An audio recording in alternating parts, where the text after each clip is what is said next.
بسم اللہ الرحمن الرحیم. قال النبی صلی اللہ علیہ وسلم الطہور شطر الایمان. دیکھو میرے بھائیوں، اللہ کے رسول صلی اللہ علیہ وسلم نے حدیث میں فرمایا کہ پاکی ایمان کا جزو ہے. یہ پاکی انسان کے لیے بہت زیادہ ضروری ہے. اس سے بہت احتیاط رکھنا چاہیے. اپنے انسان کو، اپنے آپ کو پاک رکھنا چاہیے. دیکھو، انسان جب پاک ہوتا ہے نا، اس کو ایک چھوٹا حدث ہے، ایک بڑا حدث ہے. یعنی ایک چھوٹی ناپاکی ہے جس سے وضو کرنا پڑتا ہے، جس کو حدث اصغر کہتے ہیں، اور حدث اکبر بڑی ناپاکی ہے جس سے انسان کو غسل کرنا پڑتا ہے.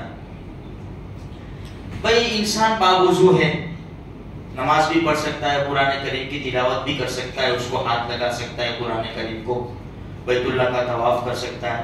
وضو ٹوٹ گیا، بھئی وضو ٹوٹ گیا، بھئی بلڈ نکلا، بہہ گیا، ہوا نکل گئی،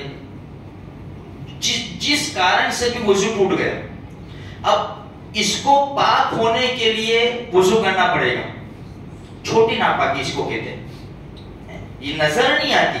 اگر انسان ناپاک ہے نا، بڑی ناپاکی سے بھی ناپاک ہے تو نظر نہیں آئے گا، لیکن حکم لگتا ہے.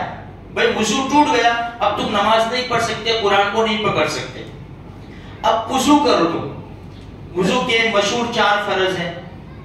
چہرہ دھونا پیشانی کے بالوں سے لے کر تھوڑی کے نیچے تک، ایک کان کی لو سے دوسرے کان کی لو تک، دونوں ہاتھ کونیوں سمیت دھونا، چوتھائی سر کا مسح کرنا، پاؤں دھونا. یہ وضو کے 4 فرض ہیں. بڑی ناپاکی کسے کہتے ہیں؟ دیکھو، ایک بات میں بالکل بغیر شرم کے میں سمجھاتا ہوں، کیونکہ آج ہمارا نوجوان کا جو طبقہ ہے نا، وہ سب کی بات نہیں کرتا، میں سب کی بات نہیں کرتا، لیکن نوجوان کا طبقہ ہے دین سے، مسائل سے بہت دور ہے. پاکی ناپاکی، حلال حرام، ان کو تمیز نہیں ہے. ان کو نہیں پتا کہ بغل کے بال، ناک کے نیچے کے بال کب کاٹنے چاہیے. 4-4 5-5 دن میں بابر کے پاس چلے جاتے، اپنا چہرہ سجا لیتے، تھوڑے سے ذرا سے بالا ہے کہ اس کو لگا دیا، 4-5 دن میں پہنچ جاتے ہیں. اب یہ جو بالوں کا مسئلہ ہے، مختصر بتاؤں میں آپ کو، زیادہ سے زیادہ اس کی مدت 40 دن. 40 دن کے اندر نہیں کاٹے تو مکروہ تحریمی، حرام کے نزدیک. اس لیے ہر ہفتے، 2 ہفتے میں، مہینے میں، جیسی انسان کی سہولت، لیکن 40 دن کے اندر تو اس کی صفائی کر ہی دے دے. ہاں، بیچارے نوجوان ہیں، ان کو پتہ نہیں چلتا. اچھا، دوسری ایک بات ہے کہ دیکھو، انسان جب ناپاک ہوتا ہے نا، میں آپ کو سمجھاؤں کہ جو پیشاب کی جگہ ہے، وہاں سے 4 چیزیں نکلتی ہے. 4 چیزیں. ایک تو پیشاب نکلتی ہے، اور ایک نکلتی ہے ودی. ودی کس کو کہتے ہیں؟ کبھی کبھار کسی انسان کو منی کی طرح ایک گاڑھا پانی نکلتا ہے. انسان کو کوئی خواہش نہیں ہے، لیکن پیشاب کرنے بیٹھا تو پیشاب کرنے سے پہلے کبھی، اور کبھی پیشاب کرنے کے بعد ایک پانی نکل جاتا ہے، پیلا گاڑھا پانی نکل جاتا ہے، اس کو کہتے ہیں ودی. اسے غسل واجب نہیں ہوتا. اب مسئلہ نہیں معلوم تو انسان کیا سمجھتا ہے کہ یار تو پیشاب کر، اب جوب کے اوپر ہے، کہیں کسی اور جگہ ہے، اس کی نمازوں کا مسئلہ آ جاتا ہے کہ یار شاید منی نکل گئی، میرے اوپر غسل واجب ہو گیا. نہیں، اس کو منی نہیں کہتے، اس کو ودی کہتے ہیں. 2 ہوئے. تیسرے نمبر کے اوپر ہے جو پتلا پانی نکلتا ہے، جس کو مزی کہتے ہیں. انسان خیالات میں ہے، یا بیوی کے ساتھ کھیل کر رہا ہے، کچھ سوچ رہا ہے، یا کچھ دیکھ رہا ہے، ایسی چیز دیکھ رہا ہے کہ جس سے خواہش پیدا ہوتی ہے، تو پیشاب کی جگہ سخت ہوتی ہے، سخت ہو جاتی ہے. پھر پانی ریستا ہے، پتلا پانی، جس کو مزی کہتے ہیں، اس سے بھی غسل نہیں ہوتا، اس سے بھی وضو ٹوٹتا ہے.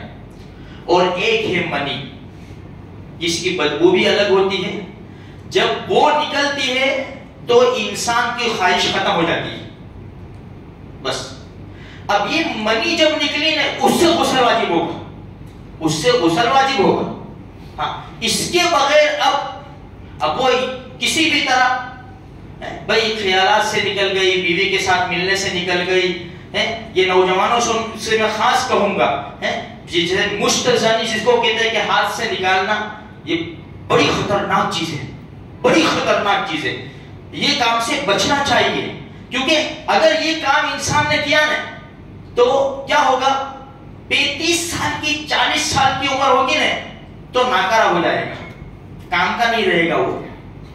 اسی لیے یہ انسان کو اس کی ضرورت کب پڑتی ہے، جب گندی فلمیں دیکھے، کوئی اس سے فوٹو دیکھے کچھ، تو پھر انسان کی خواہش ہے، اب شادی شدہ نہیں ہے تو انسان کہاں جائے گا، یہی کام کرے گا. اس سے بہت بڑا نقصان.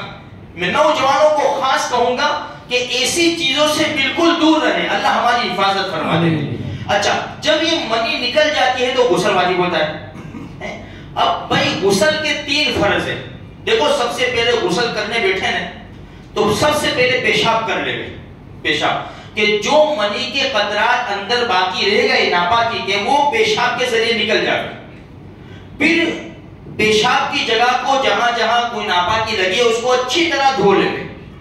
پھر 3 فرض کے ساتھ غسل کر لے، کلی کرے، پانی گھماوے. اگر روزہ نہیں ہے تو غرغرہ کرے اور ناک میں پانی ڈالے. اگر روزہ نہیں ہے تو تھوڑا سا نرم ہڈی تک پانی کھینچے اور اپنے جسم کے اوپر اس طرح پانی بہاوے کہ ایک بال کے برابر بھی کوئی جگہ سوکھی نہ رہ جاوے. غسل کے 3 فرض ہے، کلی کرنا، ناک میں پانی ڈالنا اور پورے بدن کے اوپر اس طرح پانی بہانا کہ کوئی جگہ بال کے برابر بھی سوکھی نہ رہ جائے. بھئی بغل کے اندر ہے اچھی طرح، یہ سلوٹے جو ہے سب اچھی طرح پانی پہنچا دے. انسان چہرہ دھوتا ہے، اچھی طرح فیس واش کرتا ہے، سب کچھ کرتا ہے، چہرہ چمکانے کے لیے برابر گھستا ہے. بھئی باڈی کو بھی کس سے اچھی طرح جہاں جہاں ہاتھ جا سکتا ہے مل کر، بدن کو مل کر دھوئے، پاکی برابر حاصل کرے. پاکی حاصل کریں گے تو ہماری عبادتیں قبول ہوگی. پاکی حاصل نہیں کریں گے میرے بھائیوں تو ہماری عبادتیں بیکار ہیں. اس لیے یہ جو مسائل ہے نا، اس میں شرم نہیں کرنی چاہیے. جس کا ہم سے کانٹیکٹ، ہمارا جس عالم سے، جس دیندار آدمی سے، جانکار سے کانٹیکٹ ہے، یا تو اپنی مسجد کے امام صاحب ہیں، اپنے محلے کے مولوی صاحب، جو بھی ہے، ان سے پوچھنے میں شرم نہ کرے، ضرور پوچھے اور وہ راستہ بتائیں گے، اس اعتبار سے عمل کریں. اللہ مجھے آپ کو سارے مسلمانوں کو نیک توفیق بخشے.